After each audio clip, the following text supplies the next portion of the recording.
Now, after years of delay, the Lower Thames crossing has been given the go-ahead by the government, linking Gravesend in Kent to Tilbury in Essex. It'll become the largest road tunnel in the UK and the first completely new Thames River crossing east of London in 60 years. Our political correspondent Simon Harris has the details. At the moment, it's only a computer-generated image, but the project to put a new road under the River Thames has already cost £800 million.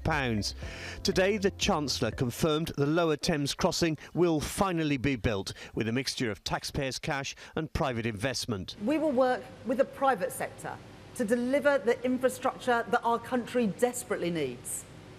This includes the Lower Thames crossing. The decision will at least provide answers to the owners of this riding school at Orsett in Essex, who've been left in limbo for years wondering if the road would be built. It's due to cut through their land. The tenants of this estate know they'll have to move. Their homes were compulsorily purchased by National Highways in anticipation of the project getting the green light. On both sides of the Thames, people are bracing themselves. The upheaval is going to be horrendous round here. I hope they're not going to use Shorn Village as a cut through. You can hear how quiet it is round here normally, providing the schools aren't out. It's going to add a lot more noise behind us. A bit worried about increasing traffic and people and not the services to support that. Obviously pollution is a bit of a worry I've got young children. The new tunnel is meant to ease pressure on the congested crossings at Dartford. The trouble is, what it's really doing is only pretending to alleviate that. Because what we're seeing, and this is backed up by the government's own numbers, is even after the completion of the project, we will still be 20,000 vehicles per day over max capacity. We're 50,000 per day over at the moment. It's going to make a massive difference. Many people in Essex will commute to Kent. Many people in Essex will go shopping at Bluewater, for example, or they'll fly from Gatwick Airport, or they'll travel to Europe through the Channel Tunnel. At today's prices, the new road will cost £9 billion and could open in 2032. Simon Harris, ITV News. Now listen up, if you are a cyclist, from next Monday there are new rules about the kind of bike you can take on public transport. Some e-bikes will be banned on most services because of fire safety risks. But as our political correspondent Simon Harris reports, despite the fears, there is still one place they will be permitted. When a food courier's e-bike burst into flames on an underground station, the tube unions demanded action.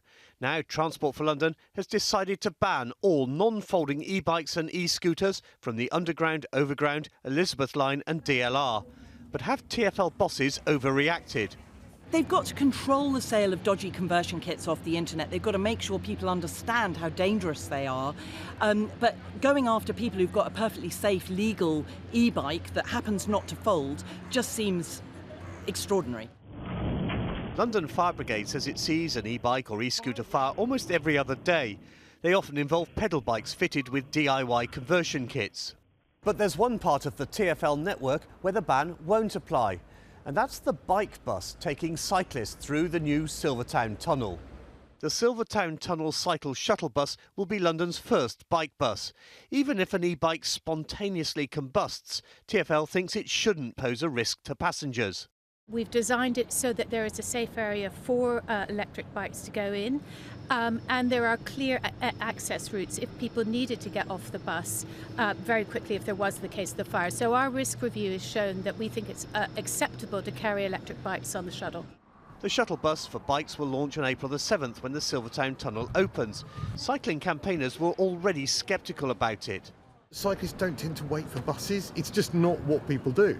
So the idea that they're going to pull up here and a very, very small number of them are then going to get on a bus after 10 minutes is just not the right approach here. E-bikes and e-scooters are already banned from London's buses and trams. From Monday, they won't be allowed on TfL trains or tubes either. Simon Harris, ITV News. Now, for more than 50 years, an unsuspecting but instantly recognisable tower block on the South Bank has been a symbol of the capital's contribution to the world of entertainment. The London studios opened for business in the 70s, with ITV franchise London Weekend Television churning out some of the nation's most watched programming.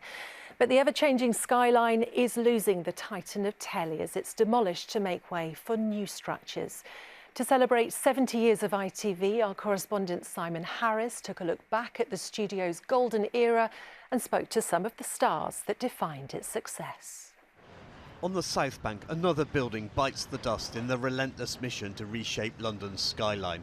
People passing by might not give it a second glance, but it holds a special place in the lives of the stars who worked there. I hate looking back at the building here and seeing it the way it is, because this building represented to me a whole new world. Fear is the thing I felt when I went in there, because everything was so shiny and everybody seemed so important, and they were, and I wasn't. For more than 50 years, the London Television Centre was a familiar landmark on the capital's waterfront, at the heart of the South Bank Cultural Centre. In 1982, Gloria Hunniford arrived from Northern Ireland to host a chat show Sunday.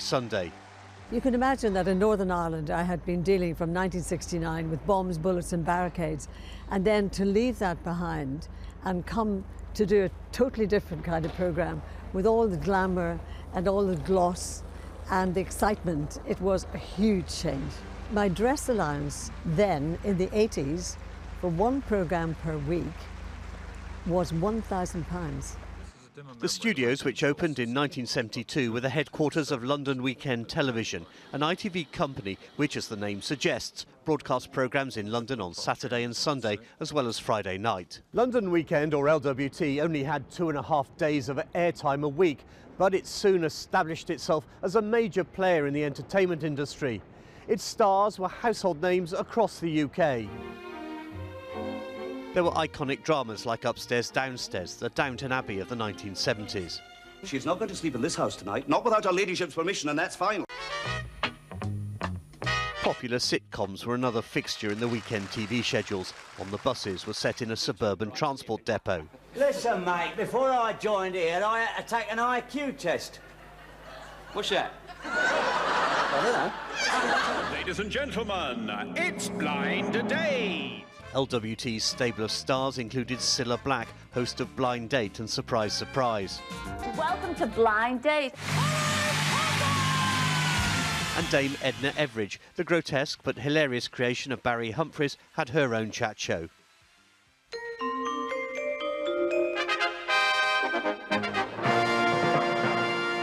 And then there was Game for a Laugh.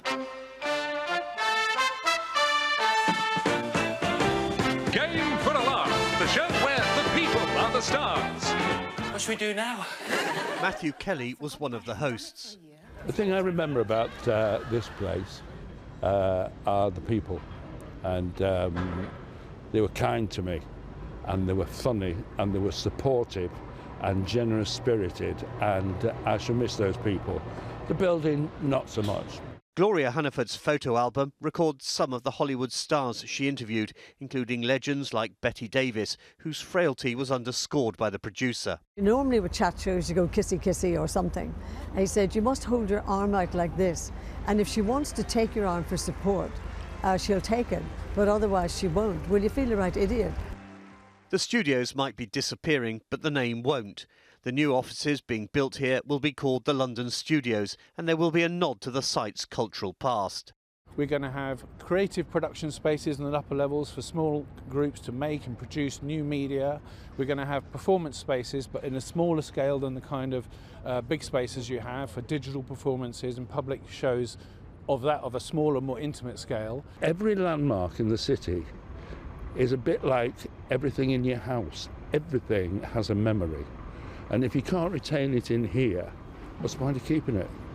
The demolition of this powerhouse of popular entertainment will last for much of 2025. The studios, dressing rooms and scenery workshops have largely been flattened.